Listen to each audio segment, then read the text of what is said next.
राखी जी, ये सवाल मेरा आपसे भी है कि ठीक है बीजेपी धर्म की सियासत करती है, जब वो हावी हो जाते हैं तो देश का विपक्ष जाति की राजनीति ले जाता है। इस देश का आम नागरिक जो कहता है खुद को कि मैं भारतीय हूं, मुझे सिर्फ रोटी चाहिए। जी बिल्कुल। देखिए, मोदी जी ने हमेशा सबका साथ सबका विकास के साथ में काम किया है। धर्म की राजनीति ना हमने कभी पहले की ना अब करी। अभी भी सनातन के बारे में जब बात होती है तो ये डॉटेड अलायंस जो है वो घमंडिया ग्रुप है, यही लगातार बोलता है, हमने कभी नहीं कहा। और जिस तरह से अभी सौरभ जी कह रहे थे, कोई भी योजना आई है उसके अंदर कभी ये पार्शियलिटी नहीं कही, कभी ये नहीं कहा गया कि देश के रिसोर्सेस में पहला हक जो है वो अल्पसंख्यकों का है। इस तरह की पार्शियलिटी कभी नहीं की। और सबसे बड़ी बात जो प्रधानमंत्री जी हमेशा कहते हैं कि गरीबी सबसे बड़ी प्रॉब्लम है, सबसे बड़ी जाति है और सबसे पहले उसको एड्रेस करने की जरूरत है। अंतिम छोर तक खड़े व्यक्ति तक जब तक अब हमारी सुविधाएं नहीं पहुंचेंगी, किसी भी तरह का मंडल कमंडल कुछ भी लेके आइए, मुझे लगता है देश विकास नहीं करेगा। और अभी यादव जी कांग्रेस वाले जो मेरे साथी हैं वो राजस्थान के बारे में कह रहे थे, सर आपकी राजस्थान के बारे में नॉलेज बहुत कम है। मैं बता दूं आपको कि आरटीएच की बात आपने की, आरटीएच के अभी नियम कायदे नहीं बने हैं। आपने बात की अन्नपूर्णा फूड पैकेट की, और फूड पैकेट की क्या क्वालिटी वो आपने देखी। डीओआई के डिपार्टमेंट जो सेक्रेटरी डिपार्टमेंट था मुख्यमंत्री का, वहां पर सोने की ईंट और करोड़ों रुपए मिले हैं। जिस तरह से भ्रष्टाचार की लाल डायरी राजस्थान के अंदर चल रही है, आके देखिए राजस्थान में।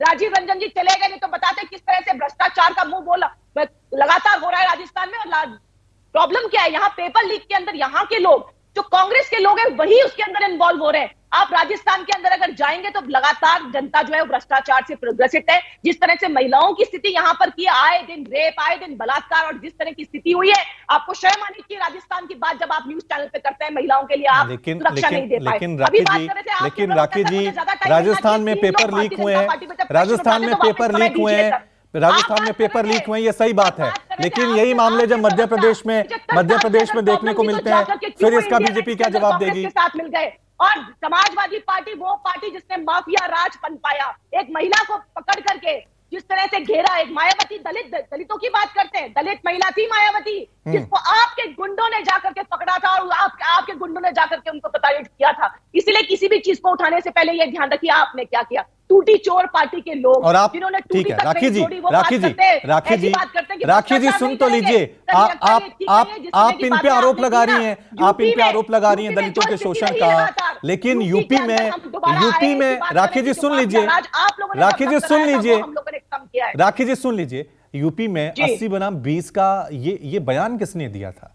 80 बनाम 20 क्या है? 80 बनाम 20 है। जब आप ये धर्म का कार्ड खेलेंगे तो ये जाति का ले आ रहे हैं। सपोर्ट करते हैं 80% वो लोग जो देश का विकास चाहते हैं, 80% वो लोग जो देश को आगे ले जाने की विचारधारा की बात करते हैं। उन 80% लोगों की बात हो रही है। आपके अगर जिसके दिमाग में पोल्यूटेड होगा वो अलग अलग इंटरप्रिटेशन लेगा, लेकिन 80% वो लोग हैं। इंटरप्रिटेशन ये है कि यूपी में बीजेपी को एक मुसलमान को टिकट नहीं दिया।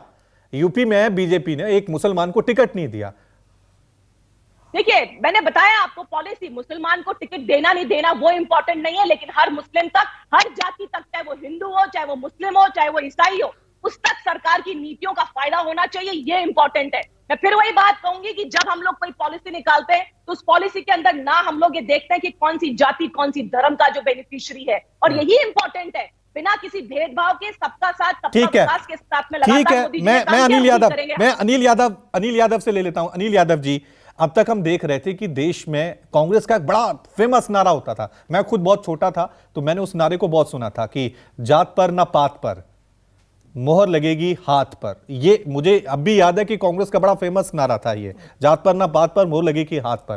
लेकिन आज कांग्रेस के नेताओं को सुनिए, ओबीसी की बात, दलितों की बात, पिछड़ों की बात, जातीय सर्वे की बात। तो कांग्रेस को लग रहा है कि जो क्षेत्रीय पार्टियां हैं जो जाति के जरिए हावी हो रही हैं, उनसे मुकाबला करने के लिए या अपना स्तर थोड़ा बनाने के लिए कांग्रेस को भी जाति का सहारा लेना पड़ेगा।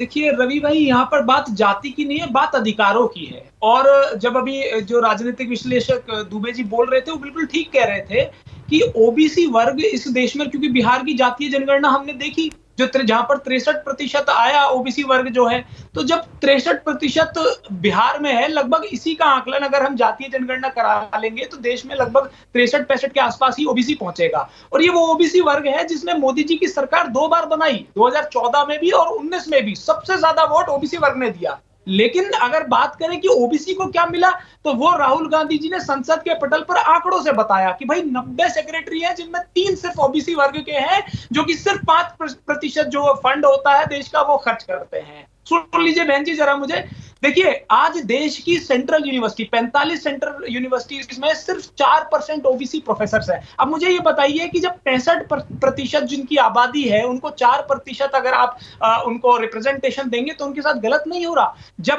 जब चुनाव में आपको वोट चाहिए होता है तो आप ओबीसी के पीछे भागते हैं, आप उन्हें हिंदू बता देते हैं, और लेकिन जब आप अधिकार लेने की बात आते हैं तो आप कहते हैं कि नहीं हिंदू कमजोर हो जाएगा, जाति बढ़ गई। मैं कहता हूं हिंदू बहुत मजबूत हो जाएगा आप कह रहे हैं, यदि आप ओबीसी को मजबूत कर देंगे। अनिल जी आप कह रहे हैं कि देश की यूनिवर्सिटीज में, कॉलेजेस में प्रोफेसर जो है ओबीसी नहीं है, तो उसके लिए जिम्मेदार कौन है? या तो सिलेक्शन प्रोसेस की जिम्मेदारी है, तो पूर्व की सरकारें, उनकी जिम्मेदारी भी तो बनती है। मैं बता देता हूं, देखिए आपको ये बात माननी पड़ेगी कि ये ऑनगोइंग प्रोसेस है। जो भी सरकार आएंगे उन्हें धीरे धीरे करके इसको आगे बढ़ाना पड़ेगा। पिछले 10 साल से मोदी सरकार है राज्य में, केंद्र में, और आप देख लीजिए कि हम तो कह रहे हैं ना, हम तो इसी बात के लिए कह रहे हैं कि सबसे पहले तो आपको समस्या तभी समझ आएगी ना जब आप जातीय जनगणना कराएंगे। अभी तक मेरी बहन 4 तरह की बातें बताई कि समाजवादी में ये होता है, कांग्रेस में ये होता है, राजस्थान में ऐसा होता है, मध्य प्रदेश को इनकी जानकारी नहीं है। उज्जैन में एक बच्ची को कई किलोमीटर निर्वस्त्र करके घुमाया गया था, दुष्कर्म के बाद कोई कार्रवाई नहीं हुई। बता दूं बहन जी आपको, 1,60,000 महिलाएं ऐसी हैं जिनका अपहरण हो गया और कुछ पता नहीं चला कि वो महिलाएं कहां गई। ये मध्य प्रदेश की कहानी है। तो आप जरा अपनी जानकारी दुरुस्त कर लें। और जहां तक बात इसकी है जातीय जनगणना की, क्या बुराई है भाई? भगवान राम ने, आप मंडल वर्सेस कमंडल करते हैं, भगवान राम ने कभी नहीं कहा कि भाई पिछड़ों को उनका अधिकार ना मिले, तो 10 साल एसटी को उनका अधिकार ना मिले। अनिल जी ये सवाल तो आपसे पूछा जाएगा ना कि 10 साल आपकी भी सरकार रही है, 10 साल आपकी भी सरकार रही है, आपने भी उस वक्त कई बार सेंसेक्स हुआ, तो आपने वो आंकड़े क्यों जारी नहीं किए?